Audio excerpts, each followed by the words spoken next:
Halo, selamat sore. Halo, selamat sore. Silakan. Dari Bapak siapa?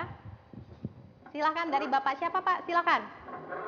Silakan dari Bapak siapa? Silakan, silakan Pak Didi. Ya, selamat sore Pak Tasita. Selamat sore Mas. Saya mau tanya. Ya. Satu, saya tidak setuju dengan BLT Pak. Rakyat kita bukan pengemis Pak. Bagus. Ada presiden, DPR, menteri-menteri yang bayar rakyat Pak. Berarti mereka pengemisnya pengemis Pak. Bagus. Nah, Ya. yang kedua, kalau SBY tidak bisa memenuhi keinginan rakyat, turun aja Pak. Sekian Pak, terima kasih Pak. Terima kasih Pak Didi yang ada di Malang, Wah, tidak setuju BLT.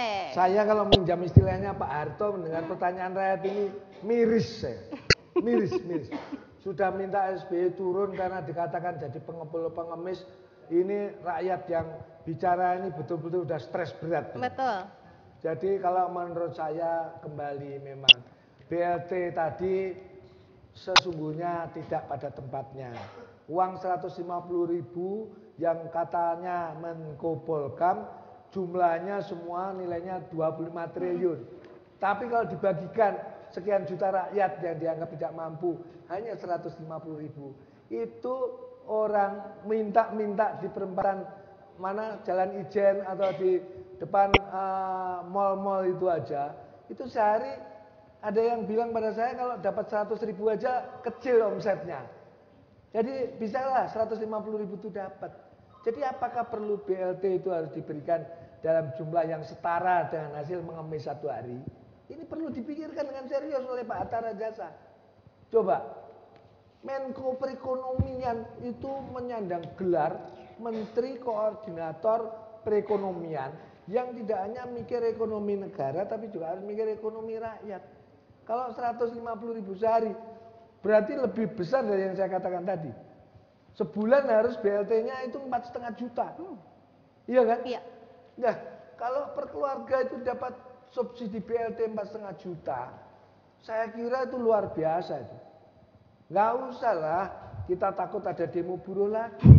Karena pasti nggak perlu nuntut UMR naik jadi 2 juta atau 3 juta. Wong BLT-nya sudah diberikan sebulan 4,5 juta. Jadi untuk ini maka kalau ada suara-suara rakyat yang tidak setuju dengan BLT karena merasa diperlakukan seperti pengemis, pemerintah please mohon Pak Budiono, Pak Hatta Rajasa, tolong ini dapat didengar. Pemimpin yang mursyid sekali lagi saya katakan adalah pemimpin yang mampu untuk menangkap suara Tuhan yang tidak terdengar secara langsung. Suara rakyat itu adalah suara Tuhan. Apa yang disampaikan oleh pendengar dari Batu TV ini tadi adalah suara Tuhan. Kalau enggak karena Tuhan menggerakkan si penelpon ini tadi untuk menyampaikan itu, dia pasti takut untuk ditangkap polisi karena mengatakan supaya SBY turun karena dikatakan pengepul pengemis. Ini sudah luar biasa. Saya benar-benar sangat prihatin dan miris sekali, Mbak. Jadi mudah-mudahan Pak SBY besok beliau kembali datang dari Korea. Jangan hanya menerima laporan ABS seperti zaman Pak Harto dikatakan semua rakyat masih memilih Bapak. Ini Pak SBY harus hati-hati.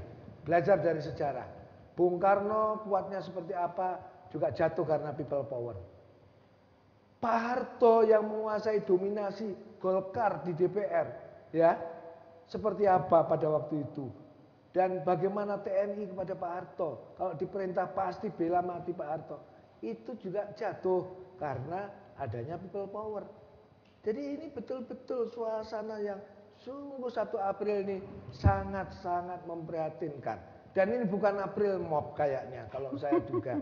Kalau sampai 1 April justru BBM tetap dipaksakan untuk dinaikkan.